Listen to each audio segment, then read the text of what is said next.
नमस्कार। ओम शांति। प्रजापिता ब्रह्मा कुमारी ईश्वरी विश्वविद्यालय में आज हम हैं पीस पार्क में आज योग भट्टी तपस्या चल रही है, जिसमें हमारे आदरणीय रामनाथ भाई जी पधारे हुए हैं। परम योगी परम तपस्वी आत्मा से आज हम क्वेश्चन आंसर का एक सेशन रखें। बहुत लोगों के प्रश्न थे। आज हमारा सौभाग्य है कि आज हमारे बीच रामनाथ भाई जी हैं। आपके जो प्रश्न हैं हम समाधान के रूप में हमारे रामनाथ भाई जी से हम उत्तर चाहेंगे कि इसका आध्यात्मिक जो निराकरण है कि कैसे हम सारी समस्याओं का समाधान करें, उसके ऊपर आप बताएंगे हमारे रामनाथ भाई जी। रामनाथ भाई जी, ओम शांति। ओम शांति।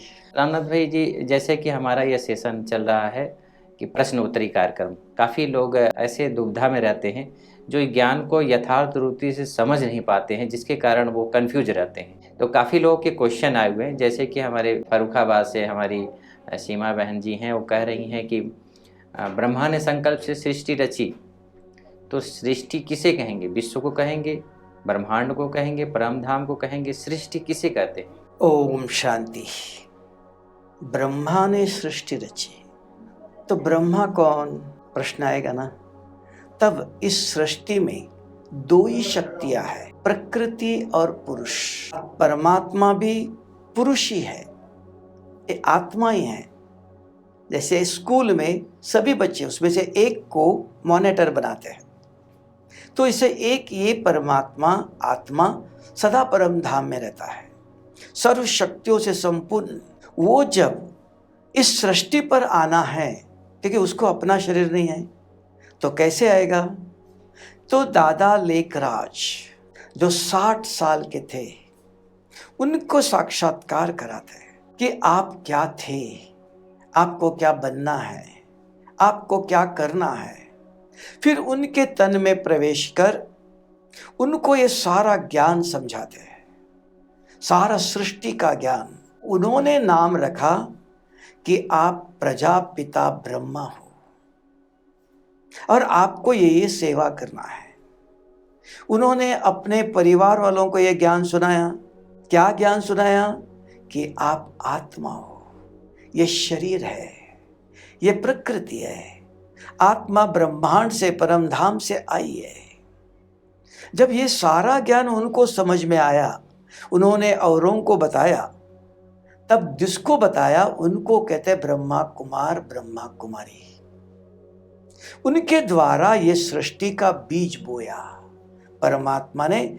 इस ब्रह्मा के द्वारा, जिसको सारा ब्रह्मांड का ज्ञान दिया, उनके द्वारा ये सृष्टि, नई सृष्टि बनाने का बीज बोया। बीज बो करके सारा विश्व के अंदर ये ज्ञान फैला, हर एक को मिलने लगा। आज कोरोना के समय पर सब टीवी पर बैठे रहते थे, बाहर नहीं जा सकते। उसके द्वारा हर एक को न चाहते हुए सुनना पड़ा। हर धर्म वाले, हर एक व्यक्ति सुनते थे, क्या ये क्या। तो सारे विश्व के आत्मा को यह आध्यात्मिक ज्ञान क्या है, आत्मा क्या है, परमात्मा क्या है, ये सृष्टि पर क्या था। ये सृष्टि सुख देने के लिए, दुख देने के लिए नहीं। तो ये ज्ञान ब्रह्मा के द्वारा, इसको कहा सृष्टि की स्थापना। उस शक्ति से उससे योग लगाना सिखाया, उसका ज्ञान सुनाया। तो आत्मा के अंदर दिव्यता आती गई, स्वच्छता आती गई, ज्ञान समझ में आया, आचरण स्वभाव संस्कार में परिवर्तन होता गया। तो उसको कहते हैं नई सृष्टि की रचना। उसको हम अपने भाषा में सतयुग कहते हैं। परमात्मा इस सृष्टि पर ब्रह्मा के तन में आकर 100 साल यह आध्यात्मिक ज्ञान के द्वारा स्थापना करता है।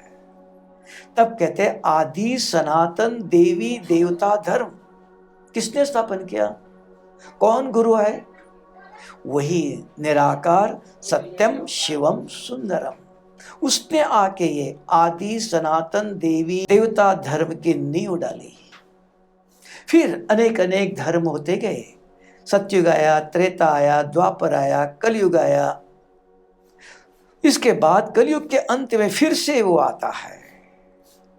तब कहा यदा यदा ये धर्मस्य ग्लानिर्भवति भारत, जहां भगवान इस धरती पर आकर दादा लेखराज के द्वारा, ब्रह्मा बाबा के द्वारा स्थापना का कार्य करता है। मैंने रिपीटेड होता है ये। हाँ, तो सृष्टि जो कहा गया तो वो हम सतयुग और त्रेता को माने? नहीं, नहीं, संगम से स्टार्ट, संगम से स्टार्ट हुआ है। हाँ। और सतयुग, फिर त्रेता, फिर द्वापर, ये सृष्टि। हाँ। पृथ्वी को सृष्टि नहीं कहेंगे। नहीं। बहुत अच्छा। हमारी एक झुझुरू राजस्थान से एक उनका क्वेश्चन है कि वो कह रही हैं कि हम पवित्र रहना चाहते हैं, लेकिन परिवारजन है, हमको मुरली सुनने नहीं देते हैं, हमको सेंटर भी जाने का जो है हमको सौभाग्य नहीं मिलता है, बांधेली हैं। तो वो चाहती हैं कि हम अपना डेडिकेटेड हो, जैसी बहनें हैं देखती हैं सेंटरों में, वैसा होना चाहती हैं। तो उसके लिए उनका क्या प्लान करें? पहले है आप पवित्र रहना चाहते हैं। पवित्र माना क्या? स्वच्छता, हर प्रकार की स्वच्छता, स्थान की स्वच्छता, जहाँ रहते हो मक्खी मच्छर नहीं है, आपका बिस्तरा स्वच्छ, कमरा स्वच्छ, घर स्वच्छ, शरीर को अंदर पसीना आता है 2 दफा स्नान करो, स्वच्छ, कपड़े स्वच्छ, देखना स्वच्छ, गलत चीजें अश्लीली चीजें देखना नहीं। हाँ, कोई सुनाता है इधर उधर के बातें, वो सुनना नहीं, सोचना, जो देखेंगे सुनेंगे तो विचार भी आएगा।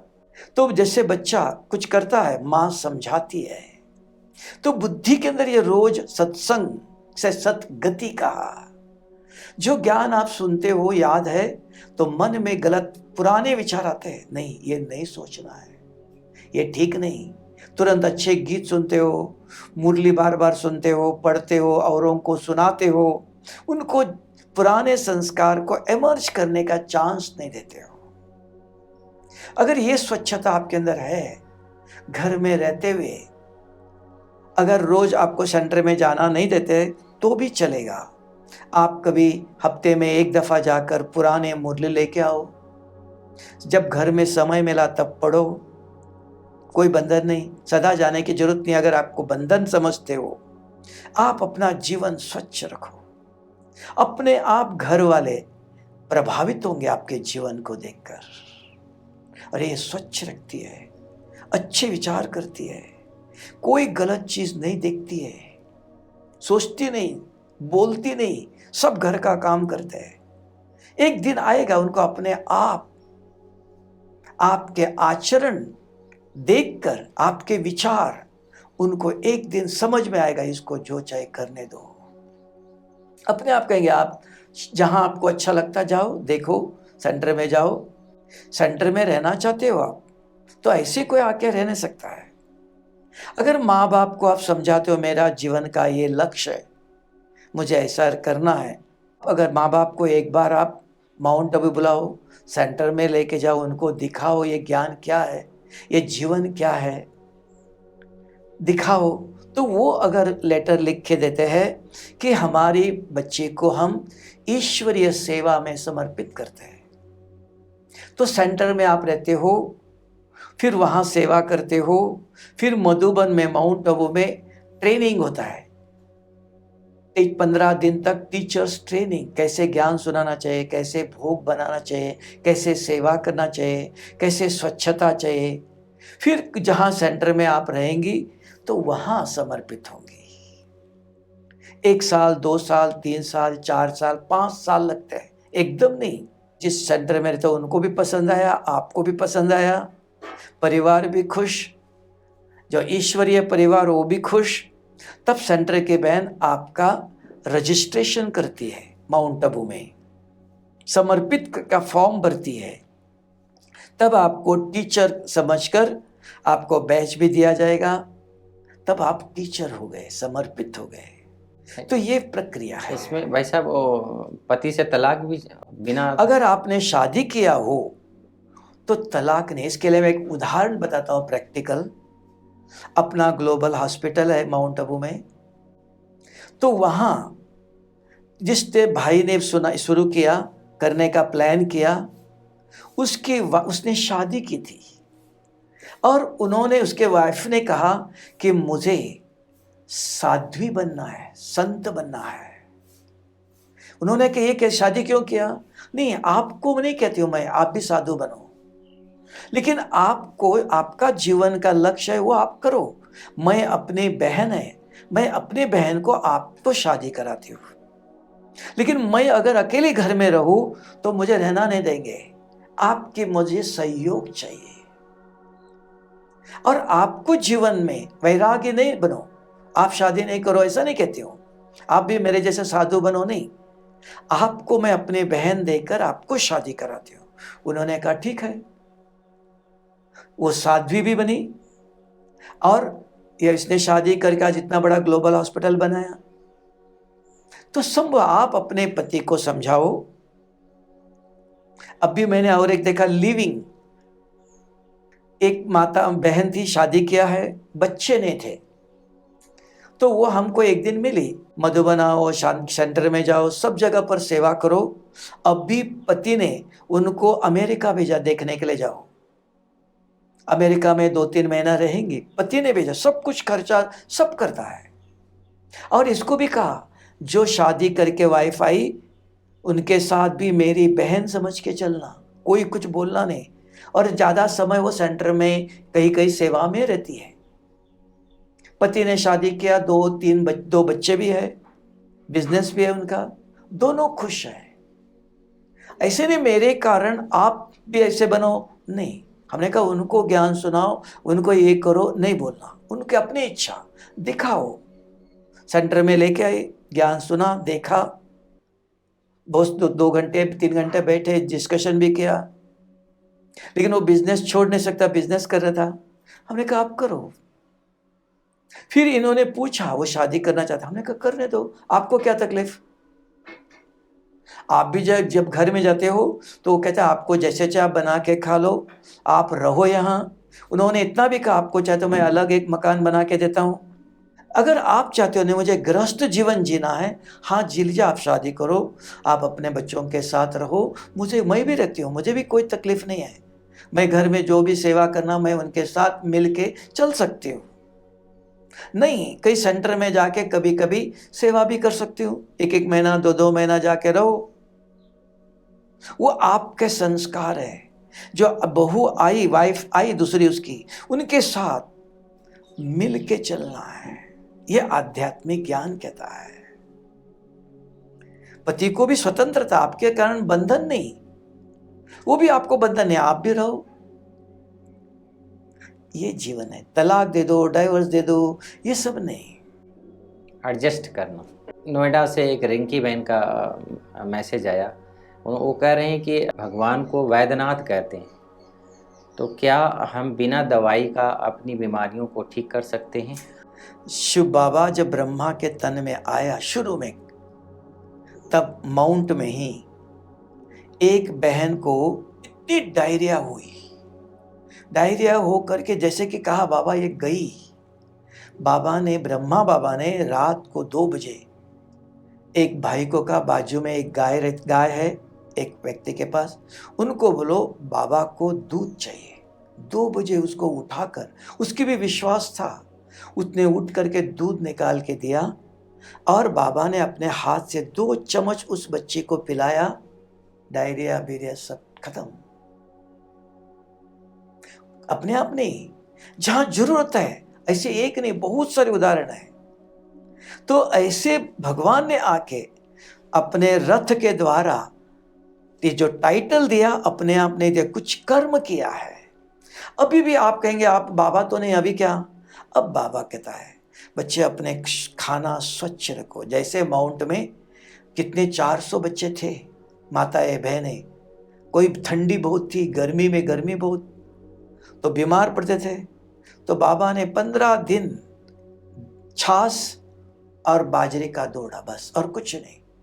तो छाछ कैसे पे, जिसको दमा है, ठंडी है, -2-3 तक ठंडी जाती है माउंट में, जनवरी फरवरी में, सबको छाछ। जिसको बीमारी दमा थी वो भी ठीक हो गए, ये भी दवा। तो इससे आज भी आपके जीवन में भी, हमारे जीवन में भी जितना हो सकता है, आजकल बाहर सब जगह पर खाद डालते हैं, खाद ही बीमारी का कारण। अगर आपके पास घर में थोड़ी सी भी जगह है, एक दो तीन मिर्ची का झाड़ लगाओ, 2-3 टोमेटो का झाड़ लगाओ, कोई धनिया, मेथी, कोई टिंडे का झाड़, तुरी का झाड़, ऐसे कुछ दूधी, हाँ शिंगी का पत्ता, ऐसे नेचुरल थोड़ा कुछ गाजर, थोड़ा सा 1-2 व्यक्ति के लिए, सबके लिए नहीं। खाद नहीं डालना, ये खाद डालो गोबर का अगर है, नहीं तो पत्ता सड़ जाता है, खाना बच गया एक खड्डे में डालो, पत्ता खाना सब्जी का छिलके खाद बनता है थोड़ा समय के बाद, वो डालो। उससे जो उत्पन्न आपके लिए आप, क्योंकि जो शरीर को अन्न तो चाहिए। आजकल गेहूं ठीक नहीं, चावल थोड़ा ठीक है, नहीं है तो मिलेट करके मिलता है, बाजरी ज्वार ऐसे अनाज है, उससे उसकी रोटी बना के खा लो। कुछ अगर आप इस प्रकार के अपने आप को बनाते हो, बीमारी का कारण नहीं है। दूसरा तो बीमारी भी कैसा, हमारे स्वाद, इच्छाएं, अल्प आहार। हमने देखा अपने जीवन में आंखों से, 1 लीटर गाय का दूध लाते थे, 80 साल का बुजुर्ग था, सवेरे 1 गिलास, शाम को 1 गिलास। बगीचे में देखा हमने, अमरूद निकलते थे, केला निकलता था, तो भी नहीं, सिर्फ दूध पर। शरीर को कुछ चाहिए नहीं, जीने के लिए है, तो थोड़ा अन्न लिया। आज दूध भी स्वच्छ नहीं है, क्योंकि गाय क्या खाती है, वही चारा खाती है, केमिकल वाला। इसलिए दूध पर भी थोड़ा ध्यान रख करके, पानी, नारियल का फल, नारियल का जो पानी पी सकते उसको कोई खाद डालते नहीं है, जितना जरूरी है, जितना हो सकता है यथाशक्ति सिंपल खाना खा करके आप अपने को निरोगी काया बना सकते। एक दूसरा, यहाँ ध्यान ऐसा है, उसको शास्त्रों में कुंडलिनी कहा। जो हम अन्न कर खाते हैं तो वीर्य बनता है, तो यहाँ अधोगति नहीं, ऊर्ध्व गति। जब आप आत्मा समझ के आत्मचिंतन, सवेरे 1 घंटा, रात को हमने खाना खाया, सो गए, ब्रह्मचर्य की शक्ति तैयार होती है। सवेरे ब्रह्म मुहूर्त पर बैठकर आधा घंटा आत्मा समझ के परम धाम में शिव बाबा को याद करते हो, तो आप अपने सारी शक्ति को यूज करते हो। उदाहरण, दीपक जलता है, दीपक के नीचे तेल है, तेल को आग लगती नहीं है, बत्ती तेल को खींचती है और बत्ती जलती है। तेल 1 लीटर कहाँ गया, पूरा जलाती है। ऐसे हमारी ब्रह्मचर्य की शक्ति योग में जलाओ। सवेरे 1 घंटा, शाम को 1 घंटा।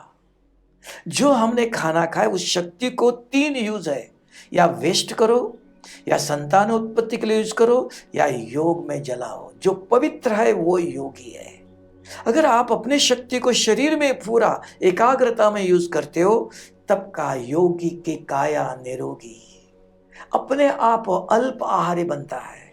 कहीं भी कुछ दिया, किसी ने कुछ दिया, खाना नहीं, कंट्रोल रखता है। इच्छा मात्रम अविद्या, कुछ खाने की इच्छा नहीं होगी, तब का इंद्रियों जीत अपने आप बनेंगे। ये योग, ये ज्ञान और ये खाने की जो व्यवस्था बताई, इस पर अगर आप थोड़ा ध्यान देते हो, 100% नहीं, 50%, 25%।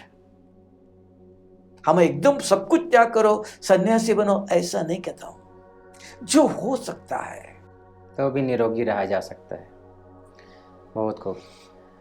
एक हावड़ा से एक सुनीता बहन जी हैं, वो कह रही हैं कि ब्रह्मा कुमारी इसमें जुड़ने के बाद आर्थिक तंगी बहुत हो गई है।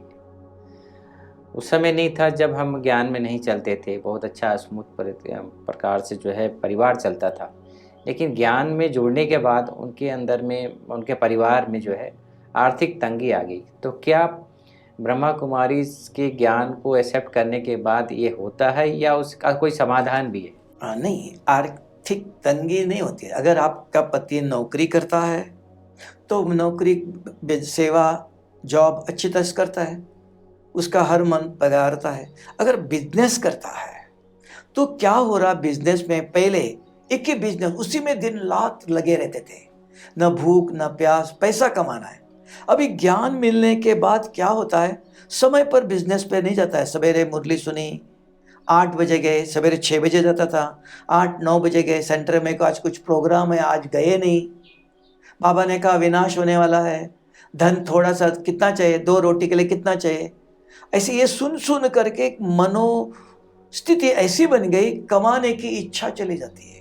बिजनेस में दिन रात जो लगे रहते थे वो नहीं होता, बिजनेस में इंटरेस्ट नहीं है। कभी गए, आज पिकनिक है, आज इधर जाना है, आज सेवा है।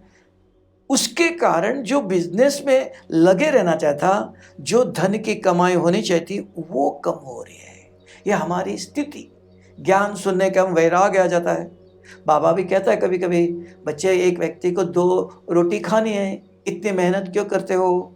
तो आपको बच्चे है, परिवार है, माँ बाप है, इनको संभाल, अगर अकेले हो तो चलेगा, अकेले को ज्यादा नहीं, लेकिन आपने संसार बनाया, उसके लिए आपको मेहनत करना है। अगर खेती है, खेती में भी आपको समय पर, आज बीमार हूं, खेती बोया नहीं इस साल, आज इधर शादी थी परिवार में, आज बोया नहीं, तो क्या खाएंगे?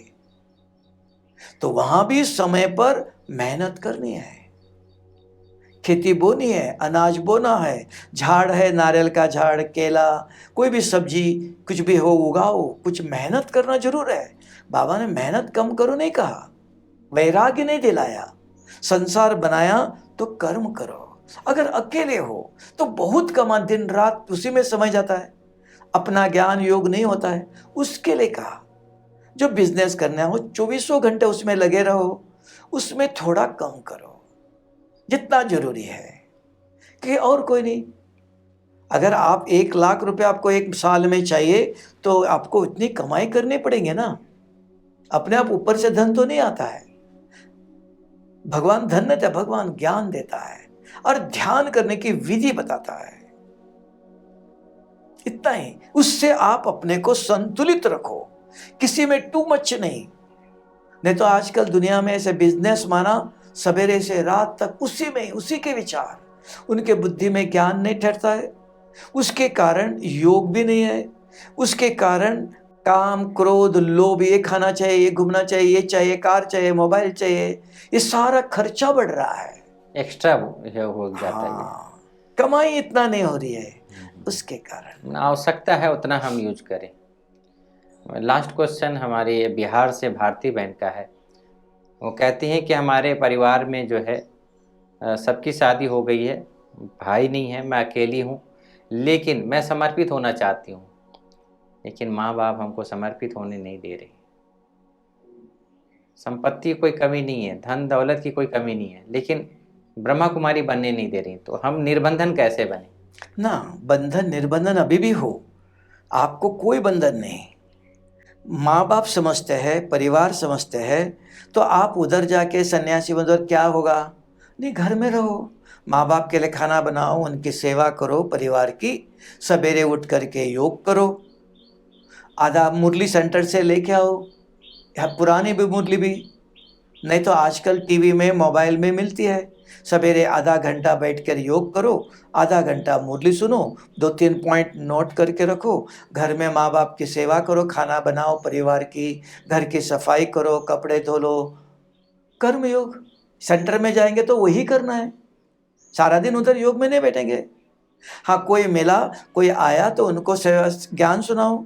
अगर कभी समय मिला, घर का सब माँ बाप की खाना बना के सब हुआ, अगर दिन में 11 बजे खाली हो, 11 से 12 बजे सेंटर में जाओ, वहाँ कुछ सेवा है तो करो, कोई भी आया पार्टी को समझाओ, दिन में भी उधर कुछ काम करो, और शाम को फिर दिन में खाना बनाना है, खिलाना है तो दिन में 12 बजे बना के रखे जाओ और आके माँ बाप को रख दे दो।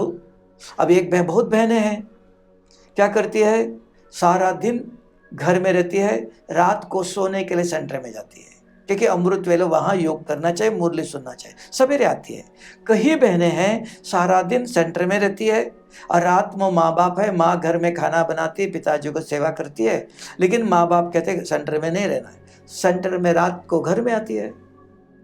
दोनों तरह का है, बंधन कहीं भी नहीं समझना, वहाँ जाने तभी सेवा करना ही है, वहाँ भी कपड़े धोना पड़ेगा, सफाई करना पड़ेगा, खाना बनाने पड़ेगा, सब्जी काटने पड़ेंगी, ऐसे नहीं वहाँ ऊपर से आता है। वही घर में करो, ये भी बाबा का घर है, आश्रम है। माँ बाप की सेवा करो। अगर भाई बहन है उनको भी खाना बना के खिलाओ। सवेरे आप 8-4 बजे उठो, आराम, जिसको डिस्टर्ब ना हो, आपके घर में मंदिर है बना हुआ, उधर बैठो, योग करो, नहीं तो छत पर जाके बैठो, गैलरी पर बैठो, किचन में बैठो, जिसको को तकलीफ ना हो, किसी को पता भी नहीं चले, आराम से आत्मा समझ के शिव बाबा को याद करो। दूसरा, मुरली का समय 7 बजे होता है। स्नान भी सर के घर का पिताजी को माँ बाप को चाय बना के दिया, फिर आप स्नान करके मुरली लेके पढ़ो, पुरानी पढ़ो, नहीं तो मोबाइल में आती है। 7 से 8 मधुबन में मुरली चलती है। पीस ऑफ माइंड अगर है, आप टीवी पर उधर वो देख सुनो और नोट करो 1-2-3 पॉइंट। उसके बाद नाश्ता बना के माँ बाप की सेवा करो, घर के कपड़े धो लो, घर की सफाई करो। ये भी शिव बाबा का यज्ञ है। बंधन नहीं है, मेंटेलिटी है, समझ है। वहां भी यही करना है आपको, यहां भी यही करना। ये समझो ये एक बाबा का ही सेंटर है, ये बाबा का ही, शिव बाबा का घर है। माँ बाप भी किधर से लेके नहीं आए थे, माँ बाप भी कल लेके नहीं जाएंगे। आप सेवा करते करते अगर माँ बाप कल शरीर छोड़ के आप अकेले हो गए, जैसे आप कह रहे हो, कल वहां ही आप गीता पाठशाला कर सकते हो। 2-3 माताएं, 2-3 भाई आए, ऐसे एक कर रहे। गुजरात में एक माता है, एक भाई है फरीदाबाद में। तो ऊपर रहता था माँ बाप और भाई, और नीचे सेंटर था। और माँ बाप ने शरीर छोड़ा, आज भी भाई है, सेंटर भी चल रहा है। माँ बाप ने शरीर छोड़ा, कुमार है, लाइफ इंश्योरेंस में सेवा करता था, नौकरी करता था। और किधर देखा मैं, गुजरात में माँ बाप के साथ बहन रहती है। माँ बाप कहते हैं हमारी सेवा करना, आप उधर समर्पित नहीं होना। तो घर में कोई कोई आते हैं, उनको ज्ञान सुनाती है, घर की सेवा करती है। सब कुछ संभव है, कोई कंडीशन नहीं, उधर ही जाके रहना है। आप समझिए बाबा का ही घर है ये। कल माँ बाप जब तक है तब करो प्यार से।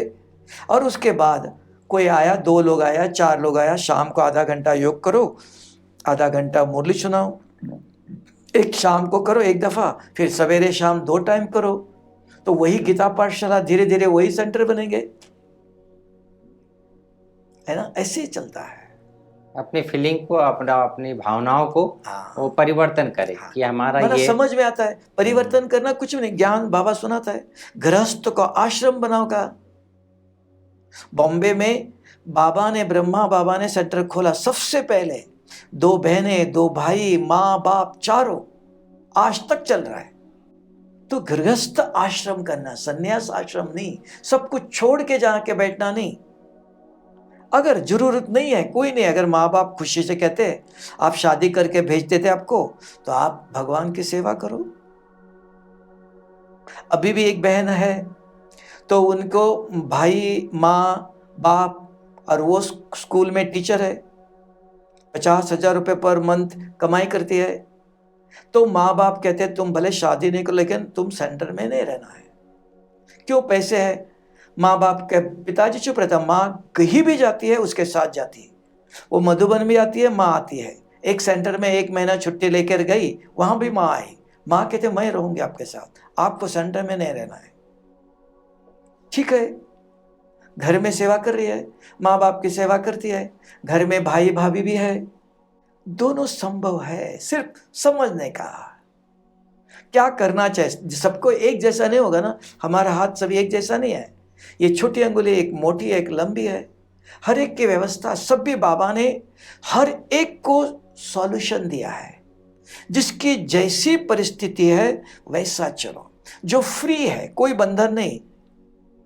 हाँ, आप जाओ, अगर आप मुझे पूछेंगे, भाई है, बहनें हैं, माँ बाप थे, सब कुछ है, उन्होंने कहा कि आपको क्या पसंद है करो। बड़े भाई ने कहा आप करो, पिताजी कहते थे आप घर में रहो, तो भी मधुबन आया, मैं कल आता जाता रहता हूँ, ऐसे करके किसी ने कुछ नहीं बोला। इसका बचपन से हमारा लक्ष्य देखा, कोई बंधन नहीं और जरूरत नहीं। 2 भाई है, माँ बाप की सेवा करने के लिए भाई कहते हैं, बहनें हैं, सब कर रहे, मुझे कोई चिंता नहीं, हम लास्ट हूँ। अगर जैसी व्यवस्था है, अगर नहीं है, माँ बाप कहते छोटे बच्चे को मेरी सेवा मेरे साथ रहो, हाँ को अर्जन रहो, घर में खेती है करो, मुरली सेंटर से लेके आओ, नहीं तो आज के ज़माने में मोबाइल में मिलती है, टीवी में मिलती है, वहां नहीं जा सकते हो, नहीं जा सकते हो, सवेरे मुरली सुन के आओ, घर की सेवा करो, खेती का ऐसे भी करने वाले हैं, सब कुछ संभव है। कहीं भी यही करना चाहिए ऐसा नहीं। जैसी आपकी व्यवस्था है, जैसे माँ बाप चाहते हैं। अगर आप कहेंगे शादी किया हुआ है तो भी, अभी भी है, उड़ीसा में है, पति नौकरी में जाता है, 2 बच्चे हैं, माताजी सवेरे नाश्ता सबको, सवेरे योग करती है, फिर उसके बाद सारी सेवा करती है, बच्चों को स्कूल में भेजती है। उसके बाद हमारा एक ऑनलाइन क्लास चलती है, मुरली का विश्लेषण चलता है, उसमें देखता हूँ 10 बजे रोज स्पष्टीकरण मुरली का पॉइंट सुनाती है, घर में मुरली सुनती है, शाम को सेंटर में जाती है, सवेरे भी जिस दिन खाली है माँ बाप दोनों सेंटर में जाते हैं, बच्चे स्कूल में तैयार करके भेज दिया। गृहस्थ में रहते हुए भी कर सकते हो, सिर्फ आपको एडजस्ट करना है, प्लानिंग करना है। मैं सब कुछ छोड़ करके उधर जाके बैठे नहीं, वहां से 8 बजे होते ही तुरंत आना है, बच्चों को नाश्ता करके स्कूल में भेजना है, नहीं वहां बैठे रहे बेफिक्र हो गए, नहीं, चिंता। ऑफिस में काम करते हो, एक्यूरेट काम करके ध्यान दे के काम करना है। घर में करते हो, घर में सफाई, भगवान का घर है ये। बिजनेस करते हो, भगवान के बिजनेस है ये, वफादारी से एक्यूरेट करो। कहीं भी किसी क्षेत्र में करो, कोई बंधन नहीं, सब प्रकार की व्यवस्था बना के दिया है। माने जहाँ चाह वहाँ राह निकल जाता है। हाँ। तो दोस्तों, आज के इस प्रश्नोत्तरी कार्यक्रम में आपके प्रश्न भ्राता जी के जवाब थे। ऐसा कोई भी ताला नहीं है जो आध्यात्मिक मार्ग में चाबी ना बना हो।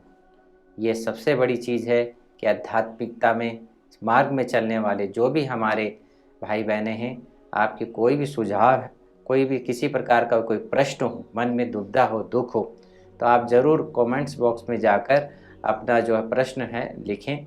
आपका जवाब नेक्स्ट एपिसोड में ज़रूर मिलेगा। और एक बात आपने कहा है, भाई साहब का जवाब है, मेरा नहीं, हमको जो शिव बाबा ने ब्रह्मा मुख से जो ज्ञान मुरली के द्वारा दिया, जो मैंने सुना, जो समझा, वो आपको आपकी भाषा में दिया, मेरा कुछ नहीं है। हमने कुछ लेके नहीं आए थे, जन्म थे लेके नहीं आए थे, कुछ पढ़ा भी नहीं। जो बाबा ने मुरली सुना है, रोज सुनते हैं, नोट करते हैं, सुनते सुनते बूंद बूंद बूंद मिल के तालाब बन गया। उसमें से आपको एक गंगा जल है वो दान किया। ये मेरा नहीं, धन्यवाद वो मेजे नहीं, धन्यवाद धनी को।